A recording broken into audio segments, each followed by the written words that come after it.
बेटा इस लेक्चर में हम लोग बात करेंगे सेंट्रीपिटल एक्सेलरेशन का। यूनिफॉर्म सर्कुलर मोशन में या सर्कुलर मोशन में सेंट्रीपिटल एक्सेलरेशन क्या होता है और इसे हम कैसे डेराइव करेंगे, क्योंकि 11th के कोर्स में इसका डेरिवेशन भी आता है। ठीक है, गुड इवनिंग बच्चा, सभी लोगों को गुड इवनिंग। ठीक है, देखिएगा सेंट्रीपिटल एक्सेलरेशन क्या है। सबसे पहले आप इस पे आइएगा, आपके मन में आएगा सर यूनिफॉर्म सर्कुलर मोशन में जब कोई पार्टिकल समान गति से यानी एक ही स्पीड से लगातार सर्कुलर मोशन कर रहा है, तो जब गति सेम है, स्पीड कांस्टेंट है, तो एक्सेलरेशन तो होगा नहीं। तो एक करेक्शन करना बेटा, आपको पता है acceleration equal to change in speed upon time नहीं होता, चेंज इन वेलोसिटी होता है। तो I mean to say uniform circular motion में स्पीड नहीं चेंज होती है, लेकिन डायरेक्शन में बदलाव की वजह से, क्योंकि डायरेक्शन बदलता है, अभी हम डायग्राम में भी बता देंगे, इसलिए वेलोसिटी चेंज होती है। और वेलोसिटी चेंज होगी तो change in velocity upon time को एक्सेलरेशन कहेंगे, क्योंकि ये एक्सेलरेशन हमेशा सेंटर की तरफ काम करता है। Always it acts toward the centre, that is why it is known as centripetal acceleration. तो यही हम लिखना चाहते हैं कि इन यूसीएम, आप देखिएगा, in UCM particle moves with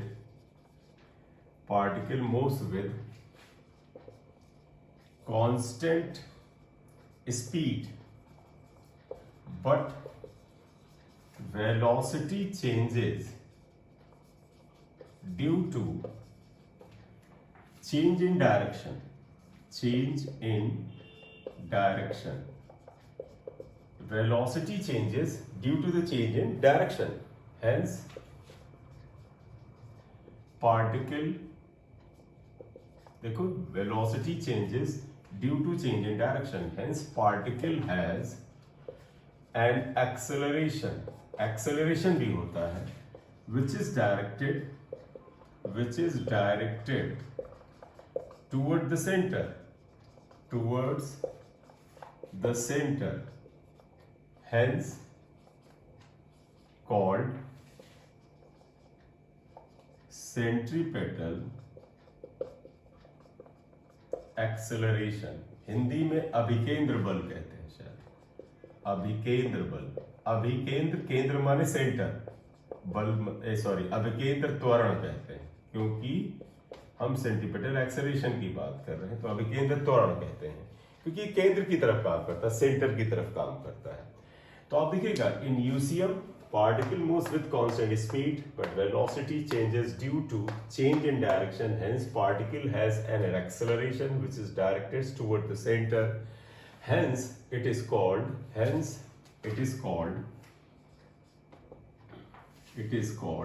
centripetal acceleration. अभिकेंद्र त्वरण कहते हैं। ठीक है, तो ये आया, हम इसे प्रूफ करेंगे, क्योंकि 11th के स्टैंडर्ड पे इसका प्रूफ आपको आना चाहिए। इस प्रूफ की खूबी ये है कि प्रूफ में जो तरीका अपनाया जाता है वो कई जगह और भी काम आता है। ठीक है, तो आप डेफिनेशन लिखें, क्योंकि प्रूफ में मुझे डायग्राम चाहिए, तो आप इसे जरा स्क्रीनशॉट ले लें, फिर मैं डायग्राम पे आ जाता हूँ। क्लियर, आई होप ले लिया होगा। तो अगर हमें सेंट्रीपिटल एक्सेलरेशन का डेरिवेशन करना है तो हमें यूनिफॉर्म सर्कुलर मोशन का एक डायग्राम बनाना पड़ेगा। आप जरा देखिएगा, देखो, आपको ध्यान होगा कि अगर एक पार्टिकल यूनिफॉर्म सर्कुलर मोशन कर रहा है, तो देखो ये सपोज पार्टिकल इस जगह पे था, इसकी वेलोसिटी बेटा ये v1 थी, तो पता है मैग्नीट्यूड v ही है, क्योंकि यूसीएम है, मैग्नीट्यूड और वेलोसिटी स्पीड सेम ही होने वाली। पार्टिकल यहां से चल करके यहां आ गया, जब इस जगह पर आ गया तो इसकी वेलोसिटी v2 हो जाती है और मैग्नीट्यूड तो v ही रहेगा। जब पार्टिकल यहां से यहां तक जाएगा तो कुछ एंगल कवर करेगा, यहां से यहां तक जाएगा, कुछ टाइम भी लेगा, यहां से यहां तक जाएगा तो ये आर्क, यहां से यहां तक ये आर्क होगा, इसे डेल्टा एस आप इसे भी लिख सकते हैं। तो ये कुछ क्वांटिटीज हमने लिख लिया, जहां डेल्टा एस को क्या लिखते हैं, आर्क लेंथ लेते हैं, delta T is the time. ठीक है, क्लियर।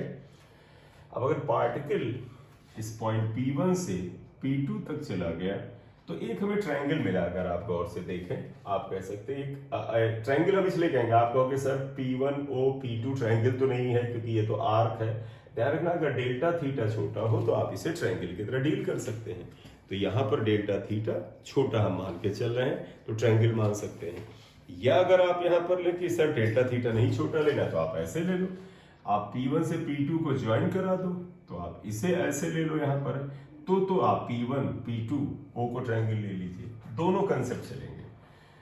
यहां से पार्टिकल यहां तक गया, इतना टाइम लगा, आर्क लेंथ ये है, अगर इसको निकालेंगे तो डिस्प्लेसमेंट आएगा, हम देख लेते हैं। तो डिस्प्लेसमेंट इक्वल टू क्या हुआ, यहां से यहां तक अगर आप लें तो देखिएगा ये डिस्प्लेसमेंट जो P1 P2 आया that is delta R. Delta R is displacement. Clear? अब एक काम करो, अगर ये वेलोसिटी, हाँ एक चीज और लीजिएगा, O से P1 के बीच की इसकी पोजीशन को हम R1 से बता सकते हैं। इसे आप क्या लिखते हैं, position vector of P1 with respect to O, ये रेडियस के बराबर ही होगा, तो इसका मैग्नीट्यूड तो R होगा। इसी तरह जब पार्टिकल यहां गया तो इसका पोजीशन वेक्टर को R2 से बना सकते हैं and that is also equal to R। Clear? ये आया। तो आप देखिएगा यहां पर क्या क्या चीजें आई। R1 is position vector of P1 with respect to O. R2 is position vector of P2 with respect to O. Delta R is actually क्या होगा, R2 माइनस R1। आपको पता है ये डेल्टा R होगा final position minus initial position, that is displacement. ये आएगा। Clear? अब एक काम करें, अगर ये वेलोसिटी वेक्टर जो इधर है और ये वेलोसिटी वेक्टर इधर है, इसका अगर हम एक ट्रायंगल बनाएं तो हम ये फिगर 1 अगर ले लें, फिगर 1 था, अब आप यहां क्या करें, एक फिगर 2 लें। देखो आप ध्यान से देखिएगा, ये वेलोसिटी वेक्टर हम बना रहे हैं, तो अगर हम इस वेलोसिटी वेक्टर को ऐसे बनाएं, ये v1 को रिप्रेजेंट करेगा और इसकी वैल्यू v के बराबर है। इसी तरह अगर हम ये वेलोसिटी वेक्टर बनाएं तो ये v2 को रिप्रेजेंट करेगा, v2 को, और इसका भी मैग्नीट्यूड v के बराबर है। अब आप देखिएगा इसमें क्या आएगा, अगर आप इसमें देखें तो अगर आप इस तरह से ज्वाइन करें तो ये delta v change in velocity को रिप्रेजेंट करेगा। आप चेक करना चाहें हम अभी चेक करा देंगे, आप चिंता न करें। तो अगर आपने देखो इस v1 वेक्टर को इधर रिप्रेजेंट करा दिया, इसके ही टेल से आपने v2 वेक्टर को इधर रिप्रेजेंट करा दिया, ये आया। तो ये v2 को, अब ऑब्वियस सी बात, जब v1 से v2 तक पार्टिकल जाता तो एंगल कितना काम करता है, डेल्टा थीटा। आप इसे डेल्टा थीटा ले लें, इसे फिगर 2 लिखते हैं, लेबलिंग भी बदल देते हैं। इसको अगर आप ऐसा करें A, B और C ले लें, ये हमने ले लिया। क्लियर?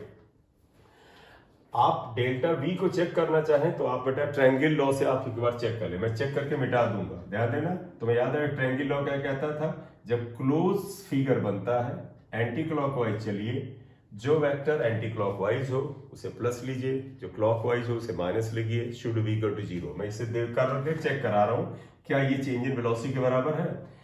देखो एंटी क्लॉकवाइज अगर इधर चले तो ये वेक्टर एंटी क्लॉकवाइज है, v1 को प्लस ले लीजिए। देखो एंटी क्लॉकवाइज हम यूं जाएंगे तो ये भी वेक्टर हुआ, तो डेल्टा v हो गया। लेकिन जब एंटी क्लॉकवाइज इधर आएंगे तो देखो ये वाला वेक्टर इस डायरेक्शन यानी एंटी क्लॉकवाइज के अपोजिट है, तो इसे माइनस v2 लेंगे इक्वल टू 0।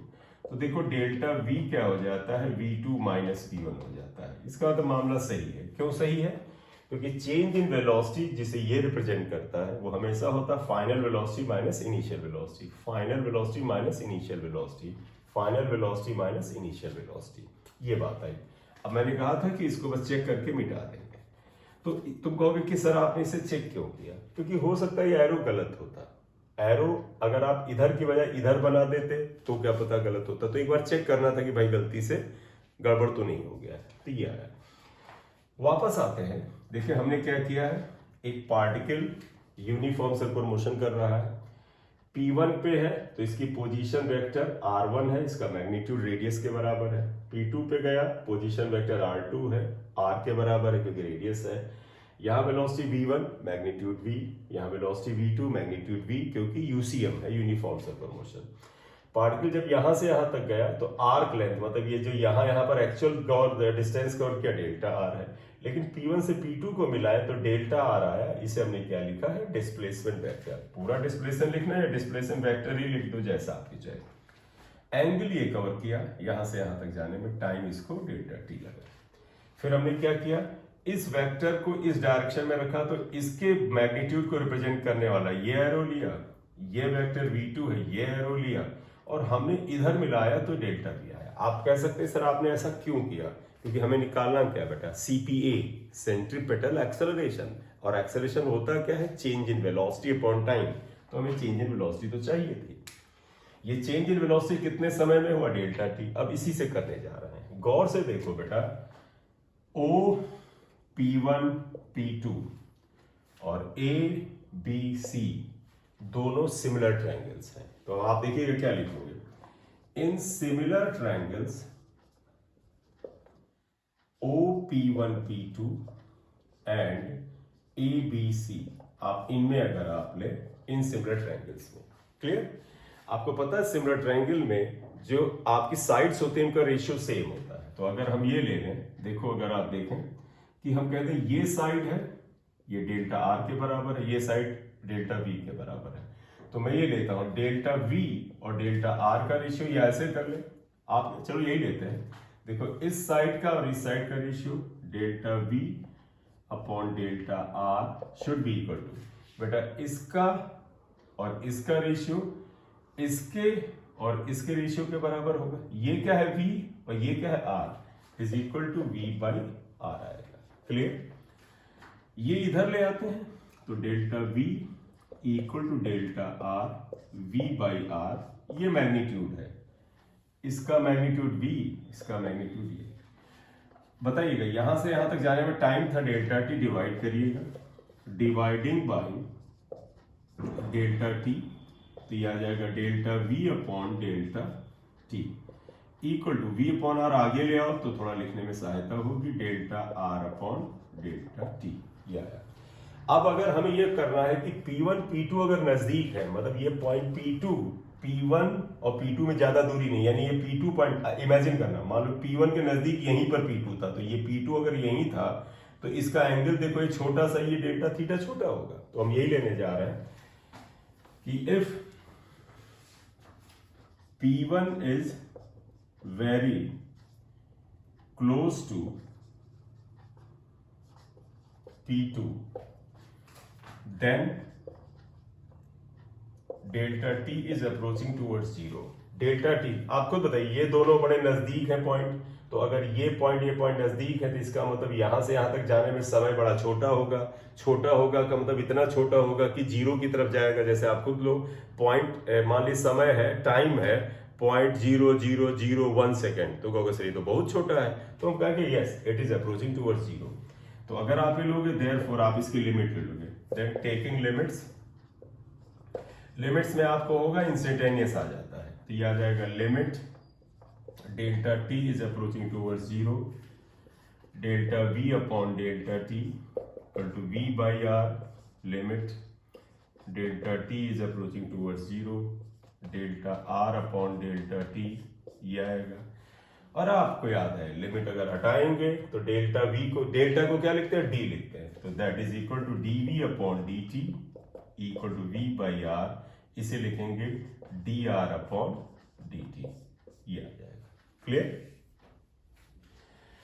अब हाँ एक चीज थोड़ा सा करेक्ट करेंगे हम लोग, क्योंकि हम जब एक सिमिलर ट्रायंगल्स में लगा रहे हैं तो हम देखो delta we by delta R में लिखना, हमने इसकी वैल्यू ली है तो मिस्टेक करके हमने एरो लगा दिया, क्योंकि हमें इसकी डायरेक्शन से मतलब नहीं है, हमें यहां से यहां तक वैल्यू चाहिए, तो एरो हटा लीजिएगा चाहे एरो, क्यों, देखो हमने इसकी वैल्यू ली है, इसकी वैल्यू ली है, इसकी वैल्यू ली है और इस वाले की या इस वाले की वैल्यू, तो हमने वैल्यूज ली है, तो एरो मिस्टेक था, आप एरो हटा लीजिएगा, एरो हटा लीजिएगा, एरो हटा लीजिएगा, ये देखो dv अपॉन dt आपको सबको पता है एक्सेलरेशन होता है। और जरा डायग्राम में गौर से देखो, अगर ये v1 है तो देखो ये v1 था, देखो ये v2 है तो ये v2 था, चेंज इन वेलोसिटी देखो ये लग रहा, तो इमेजिन करो अगर ये v1 होता ये v2 होता तो चेंज इन वेलोसिटी ये ऐसे जा रहा, देखो इसका एरो ऐसे सेंटर की तरफ, ये सेंटर की तरफ ही होता है। तो यहां पर लिखेंगे वेयर, आप यहां लिखिएगा वेयर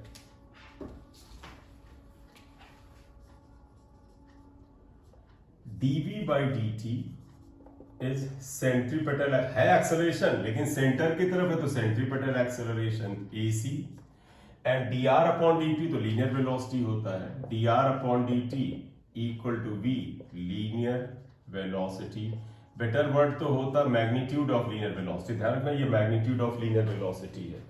तो अगर मैं इसको कुछ इक्वेशन दे दूं, जैसे इसको अगर हम कुछ इक्वेशन दे दें तो देयरफॉर इक्वेशन x1 बिकम्स क्या हो जाएगा, ये हो जाएगा AC यानी centripetal acceleration equal to V by R और this will be written as V। तो इसका तो सेंट्रीपिटल एक्सेलरेशन का फार्मूला आया V स्क्वायर बाई R, ये आया। तो सेंट्रीपिटल एक्सेलरेशन बड़ा पॉपुलर है, इसे हम डायरेक्ट भी याद रखिए, प्रूफ तो 11th के लिए इंपॉर्टेंट है। V स्क्वायर बाई R, एक पार्टिकल जो यूनिफॉर्म स्पीड V से रेडियस R पे घूम रही है, सर्कुलर मोशन कर रही है, तो उसका सेंट्रीपिटल एक्सेलरेशन ये होता है। क्लियर? ये जरा नोट कर लें, थोड़ा सा डायग्राम हटाएंगे, स्पेस और लेके थोड़ा इसको और हम थोड़ा सा क्या करते हैं, कन्वर्ट करते हैं। Thank you. तो आप आगे देखिएगा, इसमें हम आगे ये करने जा रहे हैं। देखो ये फार्मूला तो हो गया, स्टार से लिख दो, तुम्हें पता है, but V equal to R omega होता है।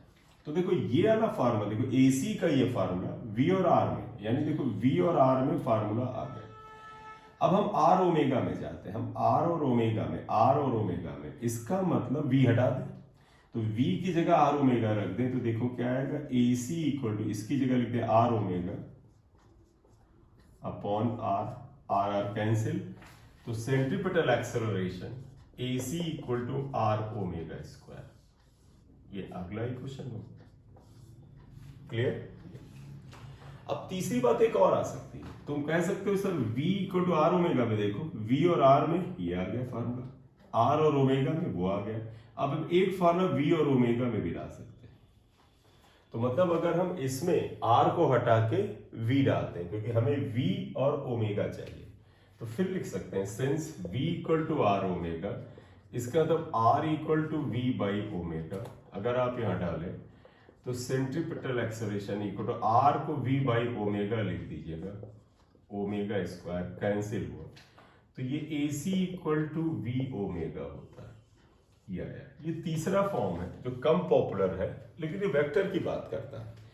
अगर हम इसको वेक्टर फॉर्म में ले जाए, अब आप कहोगे ये कैसे आ गया भाई, इसे तो वेक्टर में फिलहाल नहीं लिख सकते थे, डॉट में जरूर लिख सकते थे, V dot V equal to AC, लेकिन AC भी क्या है, वेक्टर क्वांटिटी है, तो डॉट प्रोडक्ट नहीं आ सकता है। तो फिर होता कि सर हम सेंट्रीपिटल एक्सेलरेशन को वेक्टर में कैसे लिखें, तो देखिएगा ये centripetal acceleration vector quantity, centre की तरफ direction, velocity vector quantity, angular velocity vector quantity. अगर इन दो वेक्टर क्वांटिटी का प्रोडक्ट वेक्टर है, तो इसे हम वेक्टर फॉर्म में कैसे लिखें, तो थोड़ा चेक करना पड़ेगा। तो आप इतना लिख लो, मैं डायग्राम बना के चेक कराता हूं। क्लियर? आप लिख लें, 2 सेकंड का पॉज ले रहे हैं। चलिए, तो देखो चेक ऐसे करेंगे, हम एक्चुअली इसे वेक्टर फॉर्म में लिखने जा रहे हैं, तो मैं एक बार एक फॉर्म लिख ही देता हूं, फिर तुम्हें चेक कराता हूं गलत है या सही है। तो क्रॉस प्रोडक्ट में बेटा राइट हैंड थंब रूल लगाना जो सीखा था उसी को लगाएंगे। देखो इसे अगर हम वेक्टर फॉर्म में लिखें, मैं लिख रहा हूं, गलत होगा तो हम उसको चेंज करेंगे। तो देखो AC वेक्टर क्वांटिटी है, चलो हम V क्रॉस ओमेगा लिख लेते हैं, अगर ये सही है, ये 3 स्टार कर लेते हैं, चलो 3 स्टार, अगर ये सही है 4 स्टार इक्वेशन। तो एक बार देखते हैं क्या है। तुम्हें याद है बेटा वेक्टर का क्रॉस प्रोडक्ट क्या कहता था कि ये वेक्टर इन दोनों के परपेंडिकुलर है। तो तुम्हें याद होगा A क्रॉस B से जो रिजल्ट आता था that was always perpendicular to A and B both. तो इसका मतलब क्या हुआ, ये इन दोनों के परपेंडिकुलर होगा। और डायरेक्शन बताने के राइट हैंड थंब रूल आते थे। तो जरा सा सर्कुलर मोशन वाला डायग्राम बनाते हैं, जरा ध्यान दीजिएगा, बड़े ध्यान से देखिएगा। पार्टिकल की वेलोसिटी v ये है, एक जगह ले लेते हैं, तो ये v दिखा दिया। सेंट्रीपिटल एक्सेलरेशन सेंटर की तरफ है, वो आ गया अगर पार्टिकल यहां पर है। ओमेगा याद है बेटा, ओमेगा बाहर की तरफ होता है। तो तुम्हें याद है कि बाहर की तरफ, याद करो मैग्नेटिज्म में जब मैग्नेटिक फील्ड बाहर होता तो डॉट से बताते थे, तो ओमेगा बाहर है। आप चाहें जो ओमेगा यहां बाहर है आप इसको यहां शिफ्ट कर लें। तुम्हें याद है एक पैरेलल वेक्टर ये बनाया, हम इसको चाहें तो यहां पैरेलल बना लें। वेक्टर को आप शिफ्ट कर सकते हैं क्योंकि हम फ्री वेक्टर्स बनाते हैं।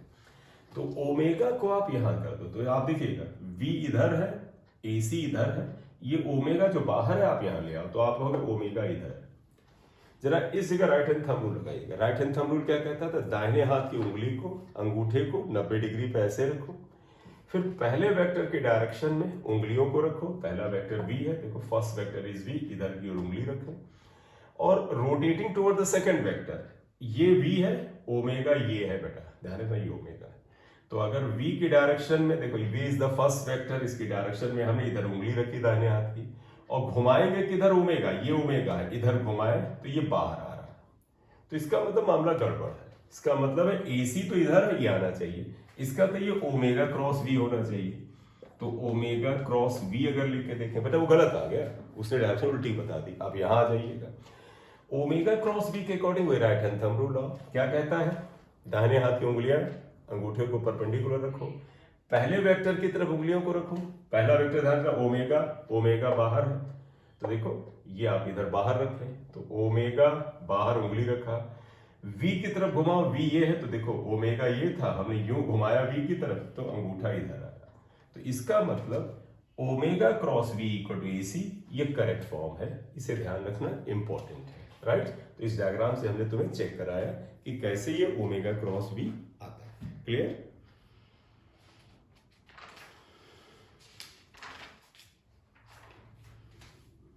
ठीक, तो ये बात आ गई कि यूनिफॉर्म सर्कुलर मोशन ये क्या है। अब अगला जो लेक्चर हम लोग लेंगे वो नॉन यूनिफॉर्म सर्कुलर मोशन पे जाएगा। क्लियर?